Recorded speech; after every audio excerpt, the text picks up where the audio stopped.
The city did not die. Worse, it learned to live without a soul. Jerusalem rose from the ashes of Babylon, not with the humbling penitence of a survivor, but with the brazen pride of a successful merchant. The white stones of the new temple were polished to a mirror shine, not to reflect the infinite glory of God, but to mirror the finite prosperity of its builders. The sound of hammers still echoed across the hills each day, not to build a sanctuary for the righteous, but to erect lavish mansions for the wealthy, for men who had learned to measure their faith in shekels of silver.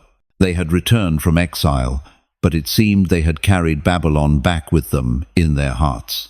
Amidst the crowded streets, where the rich scent of spices from afar mingled with the sweat of porters and the cold, metallic scent of currency, a man walked like a phantom through the bustling life.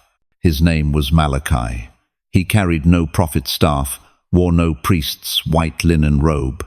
He was clad only in a coarse, weathered tunic, and his only weapon was his eyes. They were eyes that pierced the gilded shell of the city to see the rot spreading quietly within. He saw merchants who smiled with their mouths, while their hands deftly swapped the weights on their scales, one for the rich, another, lighter one for the poor, who held out their last few coins. He heard hymns sung with technical perfection by lips that had just uttered a lie in the marketplace. He watched as esteemed men led their young, jewel-adorned foreign wives into the temple courts to be admired, while the wives of their youth, the women who had weathered the lean years with them, wept silently in empty homes where memories now weighed heavier than stone. This city had perfected the art of religious performance. It was a masterpiece of form without substance.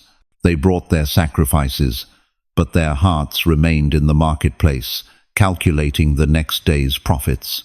They recited the law from memory, but justice in the city gates was bent according to the weight of a bribe. They called upon the name of the Lord with eloquent reverence, but in their hearts they trusted only in the strength of the walls they had built and the cleverness of the contracts they had signed. They had engineered a comfortable religion, one that demanded no true sacrifice, only the appearance of compliance. It was a religion that allowed them to praise God in the temple and oppress the weak outside its gates without feeling the slightest contradiction. And in the deafening symphony of this successful religion, no one, absolutely no one, heard the voice of God slowly fading into silence. No one except Malachi. To him, that silence was not an emptiness. It had weight. It had form. It felt like the air growing heavy and still before a great storm. Every hollow prayer, every act of injustice, every unseen tear of the oppressed was another cloud-gathering moisture for the coming deluge. He could feel it, a threatening stillness, a roar being held back behind the veil of divine patience. He did not know when the storm would break, or what form it would take, but he knew one thing with absolute certainty. Here, in this city, intoxicated with the dance of its own hypocrisy, he was standing directly in the eye of that storm, and he knew, sooner or later, the silence would have to break. The storm did not begin in the heavens above. It began deep in the crucible of Malachi's own heart, a whirlwind of truth and grief.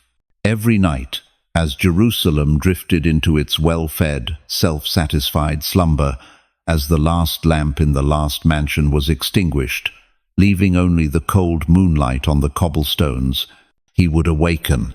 He was not roused by a nightmare, but by a single question that burned with the persistence of a hot coal pressed against his soul. Who will speak for me? The call of God did not come to him as a magnificent vision of angels and trumpets. It was not a thundering voice from the sky that shook the hills. It came more quietly, yet more fiercely.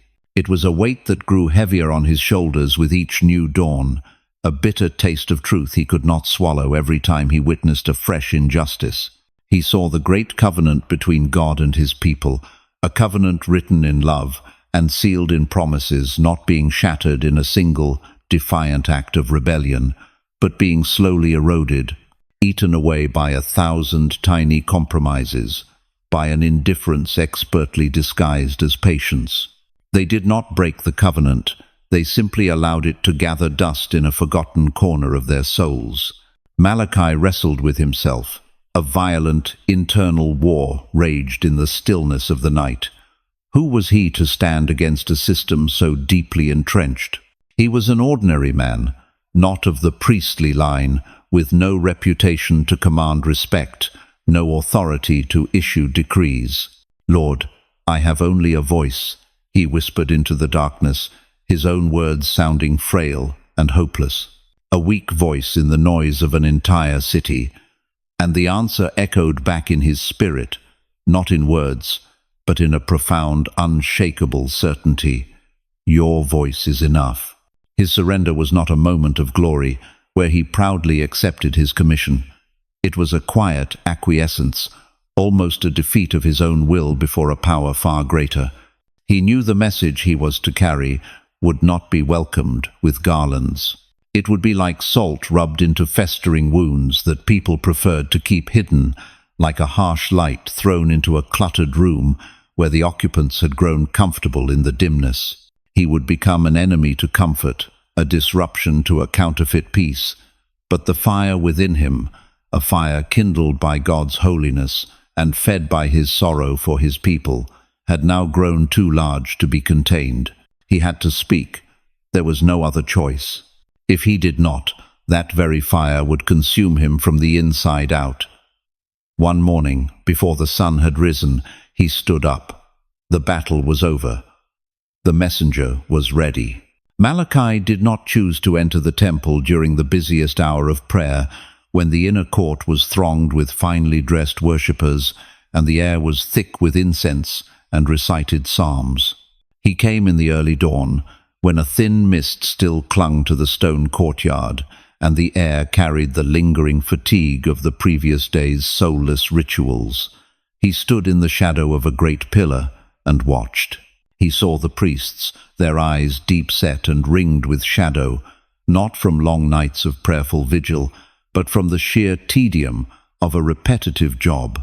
They moved like actors on a familiar stage, performing practiced gestures without a trace of awe, without the slightest tremor before the sacred presence this place was supposed to house. The altar was no longer a meeting point between heaven and earth. It had become part of a religious production line. A wealthy farmer led a sheep forward. The animal limped badly, and one of its eyes was clouded over with a milky film. It was clearly the weakest of his flock. The head priest, Ananias, a man with a meticulously trimmed beard and an eye for calculation, sighed dramatically. He glanced at the animal, then muttered to his young assistant, "It will have to do. It's sufficient for a sacrifice. The fire consumes it all anyway. Who will know if it was lame or blind?" It was then that Malachi stepped out of the shadows. His voice was not loud, but it had a cutting edge that sliced through the quiet air like a razor. "Priest Ananias." Ananias started, turning with an annoyed expression at the interruption. "Who are you?" "I am a son of Israel," Malachi replied, his gaze locked on Ananias. "And I have a question for you. If the Persian governor, our ruler, sent a letter inviting you to a banquet at his palace, would you bring this lame and blind sheep as a gift for him?" A sudden silence fell. The young assistant froze, his hand still on the rope. A few Levites who were cleaning nearby stopped to listen. Ananias's face flushed, shifting from surprise to outrage. "Who are you to speak with such insolence in this holy place? How dare you compare the altar of the Almighty God to the table of a pagan ruler?" "No," Malachi answered, his voice now hard as flint, ringing across the empty courtyard. "It is you who makes the comparison, and your comparison is far worse. For you would never dare offer such a pathetic gift to a mortal governor for fear of his anger. Yet you freely offer it to the King of Kings, the one who gives you life and breath. You have turned the table of the Most High into a place to dispose of the refuse from your homes. You show contempt for his name not with curses, but with the very offerings you bring with those hands. Malachi pointed a trembling finger at the lame sheep. Every flawed sacrifice is a silent declaration that says, "Our God is only worthy of our leftovers, of the things we no longer have any use for." Ananias was speechless. He could only stand there, his mouth agape, his usual air of self-importance shattered. For the first time in many years, the unvarnished truth had been spoken in the temple court, and it was colder and sharper than any stone on the altar. That evening, by some unknown arrangement, Malachi found himself at a grand feast in the home of Eliphaz, one of Jerusalem's wealthiest merchants. Word of the morning's confrontation at the temple had spread like a low fire, and perhaps Eliphaz had invited him out of sheer curiosity, or perhaps to demonstrate that the power of the elite could not be shaken by a single dissenting voice. The air in his spacious courtyard was filled with laughter, the music of lyres, and the rich aroma of roasted lamb and fine wine from Hebron. Eliphaz, a portly middle-aged man with shrewd eyes, sat in the place of honor. His arm was draped around his new wife, a beautiful young woman from Samaria, her wrists and fingers glittering with gold bracelets under the torchlight. But Malachi was not looking at them. His gaze, as if drawn by an invisible current, was fixed on a dim corner of the courtyard near the kitchens, where an older woman was quietly directing the servants, ensuring every guest was attended to. This was Sarah, Eliphaz's first wife. Her face was etched with lines not just of age, but of a sorrow that could not be spoken. Her thin shoulders, now draped in a simple, plain robe, seemed to carry the weight of a betrayed vow, of a life that had been cast aside. She moved quietly, almost invisibly, a ghost of the past in the very house she had helped to build. When the feast was at its peak, when the wine had made the stories louder, Malachi stood up. He did not need to raise his voice. His sudden, solemn presence was enough to cause the chatter to slowly die down. He walked slowly until he stood before Eliphaz. "Your feast is magnificent, Eliphaz." Eliphaz smiled, pleased with himself. "Thank you, Malachi. The Lord has blessed me." "Has he?" Malachi asked, his voice low and clear, carrying to every corner of the garden. "I remember a time, not so long ago, when your hands were calloused from labor, and this house was but a small clay hut. There was a woman who stood by you then, who believed in you when no one else did. She used her own hands, these hands that are now wrinkled, to knead the bread, to weave the cloth, and to build this fortune with you. She was the companion of the covenant of your youth, the one before whom you stood in the presence of God and swore to cherish." Every eye in the courtyard, as if guided by a single hand, turned to Sarah. She stood frozen, a ceramic jug trembling in her hands. Eliphaz's face turned a deep shade of red, a mixture of anger and embarrassment. He stammered, "Times change, Malachi. People change. This is a private matter." "Times may change," Malachi repeated, his voice now like steel, "but the covenant of God does not. And this is not your private matter. For he was the witness to the vow you made to this woman. You have dealt treacherously with her, casting her aside like a worn-out garment in exchange for youth and wealth. Do you think God does not see?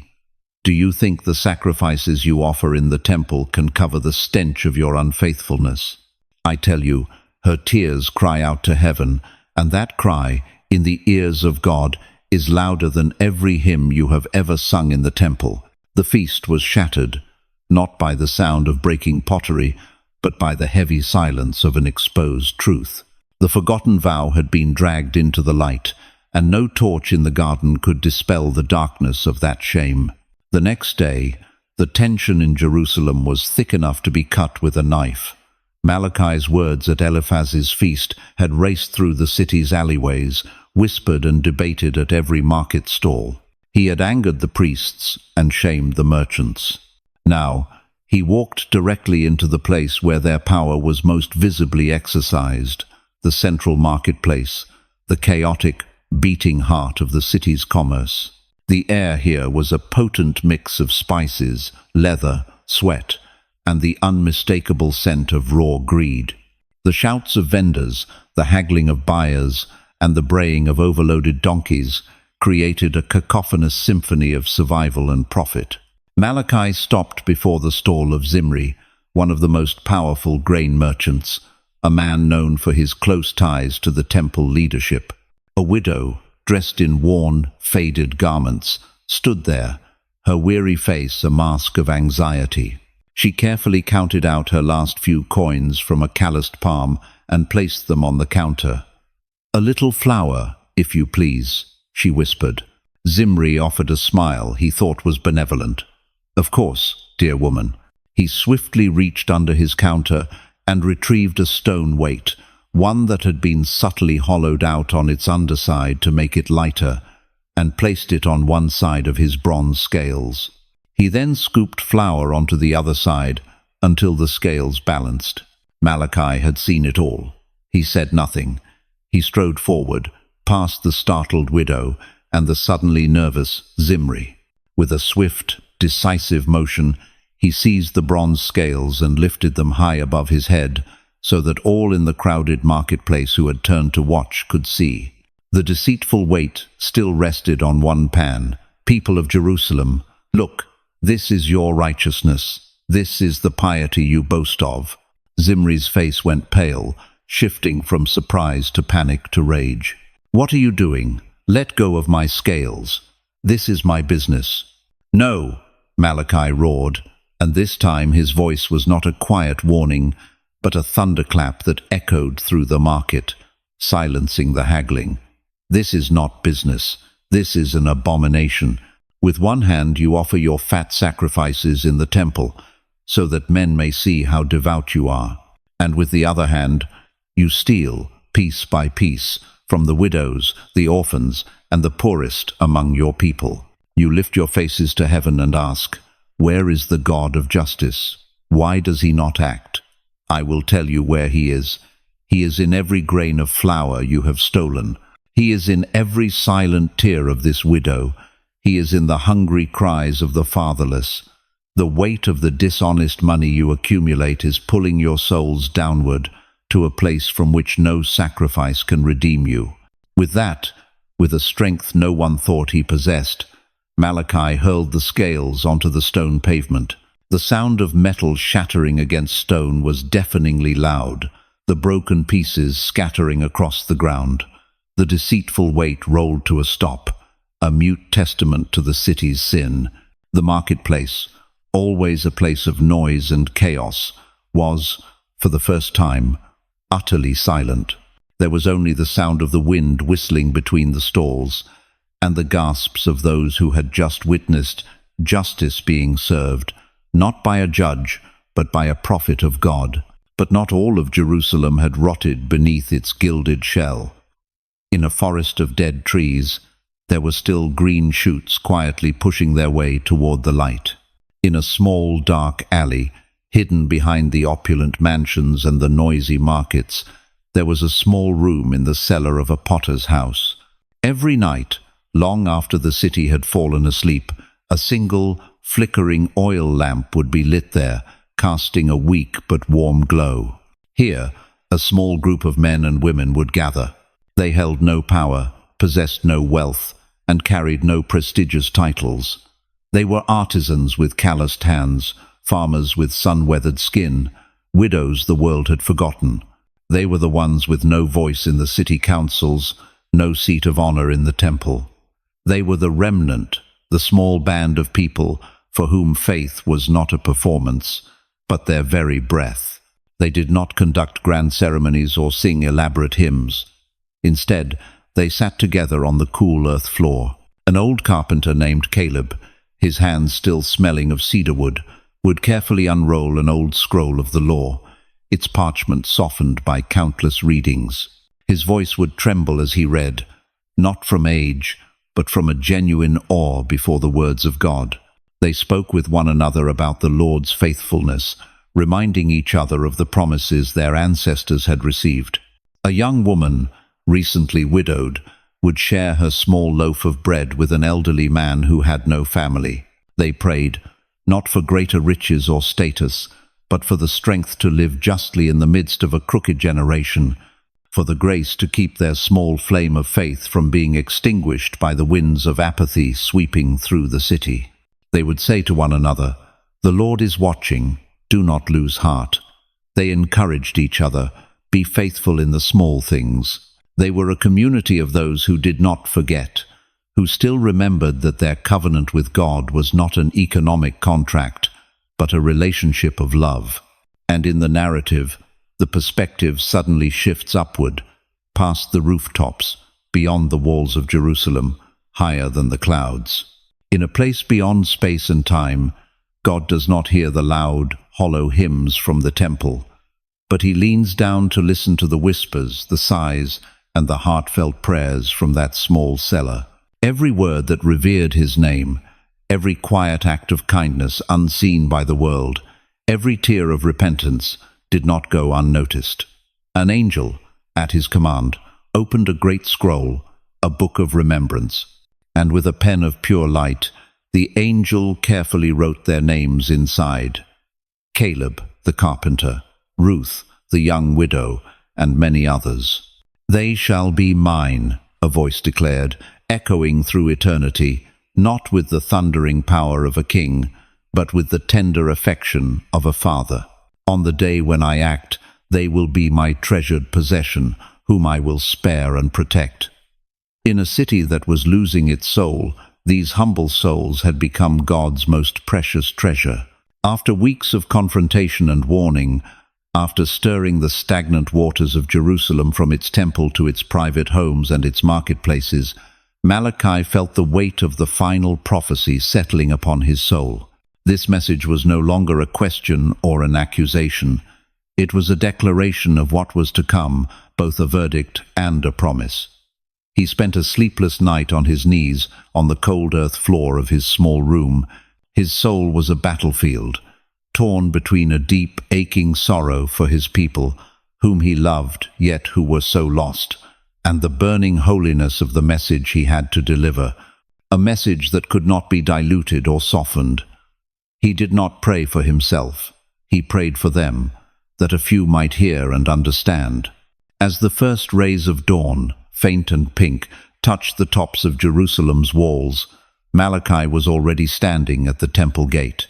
He had sent no announcement, but somehow the people knew. A small crowd had gathered, not boisterous, but silent and expectant. Among them were curious priests, anxious merchants, and the poor and downtrodden in whom Malachi's words had kindled a fragile spark of hope. They were drawn by the palpable tension and power emanating from the lone figure standing there, his face gaunt from lack of sleep, but his eyes burning like two live coals. When the sun finally crested the eastern hills, Malachi spoke. His voice rang out, no longer a private rebuke, but a public proclamation for heaven and earth to witness. "Surely the day is coming. It will burn like a furnace. All the arrogant and every evildoer will be stubble, and that day that is coming will set them on fire, leaving them neither root nor branch." A fearful murmur rippled through the crowd. The image of a consuming fire brought back terrifying memories of Jerusalem's past destruction. But Malachi raised a hand, and the crowd fell silent again. His voice suddenly changed, shifting from the harsh severity of judgment to the warm glow of hope. "But for you who revere my name," he said, and his eyes swept over the weary faces of the poor, the oppressed, those he knew were remaining faithful in secret, "the Son of Righteousness will rise with healing in his wings. And you will go out and leap like calves released from the stall." It was not a simple threat. It was a choice laid bare before them, a fork in the road of destiny. The fire was coming, that was certain, but the nature of that fire would be determined by the state of each person's heart. For those whose hearts were hard, arrogant, and filled with deceit, it would be a fire of destruction, consuming all they had built on a foundation of injustice. But for those whose hearts were soft, who feared God and longed for righteousness, It would be a refining fire, a fire not to destroy, but to purify, to burn away the dross of sin and weakness, leaving only the pure gold of a tested faith. On that morning, at dawn, Jerusalem was given its final promise and its final warning. An invisible line had been drawn, not on the ground, but straight through the soul of every person standing there. Malachi's public mission was nearly complete. He had said all that needed to be said. His voice had disturbed the stagnant pool of Jerusalem's complacency, and now the ripples must be allowed to spread on their own. He returned to his small, humble room, a space furnished with only a simple wooden table, a stool, and a flickering oil lamp. He took out a fresh scroll of parchment he had carefully prepared. Its scent was the scent of permanence, of a testimony that would outlast the stone mansions being built outside. With hands that trembled slightly, not from age but from the sheer weight of the words he was about to transcribe, Malachi began to write. He did not write a dry indictment, but a passionate testimony, a sacred last will. He wrote of the love of a God who declared, "I have loved you," only to be met with the cynical reply, "In what way have you loved us?" He wrote of the cold altars, profaned by blemished sacrifices, a worship without a heart.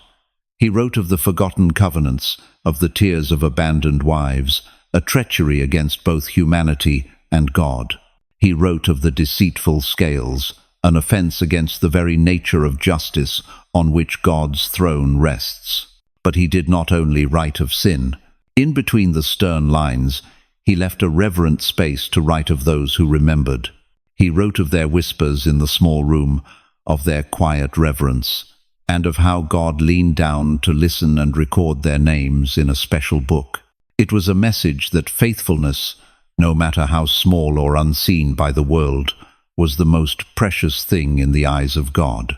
And finally, with all solemnity, he wrote of the promise of a day of refining, of the fire that would separate the stubble from the gold. And he wrote of the pinnacle of hope, "The Son of Righteousness will rise with healing in his wings." Each word was inscribed not merely with ink, but with his very soul, with his grief, his love, and his burning hope. He knew his own generation might not listen. They might mock him, or worse, ignore him and let this scroll gather dust. But he was not writing only for them. He was writing for some future child, some searching soul in a distant century, who might find this scroll among old records and ask, "Is this true? Was there really such a time?" When the final stroke was made, he blew gently on the ink to dry it. He carefully rolled the parchment, tying it with a simple leather cord. That afternoon, he took it to the temple archives. No one paid any attention to the man in the coarse tunic. He quietly placed his scroll among the writings of the great prophets, Isaiah, Jeremiah, Ezekiel. It lay there, small and unassuming. A seed had been planted in the soil of time, a testimony sealed, waiting for a harvest in a future he would never live to see. Malachi walked out of the temple gates for the last time. The late afternoon sun cast long, quiet shadows across the stone plaza. The city was still bustling, its rhythm of life uninterrupted by his lonely voice. The merchants were packing their wares, the porters were rushing to make their final deliveries, and the sound of laughter still spilled from the doorways of homes. On the surface, nothing had changed. No one among them realized that something of monumental significance had just occurred. A door of communication between heaven and earth, a door that had stood ajar for centuries through the voices of the prophets, had just been gently but firmly closed. He walked out of the city gate without a single backward glance. He did not walk like a man defeated, but like a messenger whose task was complete. The burden he had carried on his shoulders for so many months, the weight of a burning message, was now lifted. The fire in his heart was no longer a consuming urgency. It had settled into a quiet, peaceful stillness, the serenity of one who has obeyed. His silhouette slowly disappeared over the olive-groved hills, merging with the landscape of the setting Sunday. And as his figure vanished, A strange silence began to descend upon the land. It did not come suddenly like a thunderclap, but seeped in slowly like a creeping fog. At first, no one noticed. The priests still offered the morning and evening sacrifices, but no glory descended, no fire fell from heaven in response. The people still recited their prayers, but their words seemed to hit a brassy sky and fall back, empty and unanswered. They looked for visions, but saw only their own dreams. They listened for a divine word, but heard only the echo of their own questions. The heavens had grown mute. For 400 long years, that silence persisted. It was not a punishment delivered in anger, but a purposeful preparation. It was the winter of the soul, when the ground grows hard and the trees stand bare. Just as the land must lie fallow, resting, to restore its fertility before it can receive a new seed, so this people needed to feel a complete emptiness, a profound absence, in order to truly long for a genuine presence. They had to learn to live without direct guidance, so they could treasure the voice when it returned. The silence was not God's absence. It was the stage being meticulously and slowly set for a far greater drama, for the arrival of a word that would not be written on parchment, but would be made of flesh and blood. That great stillness was the sound of the universe holding its breath, waiting for a prophesied dawn. 400 years passed, an eternity in human terms, a mere moment in the scope of history. Empires rose and fell. The power of Persia gave way to the brilliance of Greece, and the iron heel of Rome trampled them all. Jerusalem changed hands multiple times, its walls witnessing new sieges and different flags. The temple was rebuilt by Herod with even greater splendor, but the spiritual void within it only grew deeper. The scroll of Malachi, along with the other prophets, lay covered in the thick dust of ages in an archive, nearly forgotten by a generation consumed with minute legalistic debates and political rebellion. The silence had become normal, the default state of existence. Then one day, the silence was shattered, not by the voice of the high priest in the magnificent temple, nor from a royal palace. It erupted from the most unlikely of places, the barren, sun-scorched wilderness by the Jordan River. It was not the polished, academic voice of the scribes. It was the roar of a lion, a voice raw, powerful, and impossible to ignore. A man appeared, as wild and untamed as the landscape that had raised him. He wore a garment of camel's hair, with a leather belt around his waist, and his food was locusts and wild honey. His name was John. He stood under the blistering sun, and he cried out, a call that had not been heard for 4 centuries. Repent, for the kingdom of heaven is near. Prepare the way for the Lord. Make straight paths for him. And those who had ears to hear, those whose hearts had grown weary waiting for something more than empty rituals, the farmers, the fishermen, even the tax collectors despised by society flocked to him. As they listened to John's voice, they recognized something familiar. It was an echo, a melody long forgotten, now playing once more. It was the very echo of Malachi. The prophecy that had lain dormant was now awake, no longer a distant warning, but a present reality. The refining fire Malachi had spoken of was coming, and John was the one announcing its arrival. Then one day, among the crowd seeking baptism, a man from Nazareth walked down into the river. John saw him, and he knew. This was not the messenger, this was the message itself. That man stood among the people, his eyes holding both a gentle kindness and a piercing judgment, both infinite compassion and uncompromising holiness. He was the Son of Righteousness that Malachi had seen in a vision from afar. He had come, not to burn the stubble with a fire of destruction, but to seek and to save what was lost, to heal the broken wings, to relight the smoldering wicks. And the story of Malachi, the messenger of the silence, was finally complete, not with an ending, but with a new and greater beginning. Because God never ends his story with silence or judgment. He always ends it with a word of redemption. And that promise, planted by Malachi, watered by 4 centuries of waiting, and announced by John, still echoes today. For anyone who feels their heart has grown cold, and who longs for the healing light of a new dawn.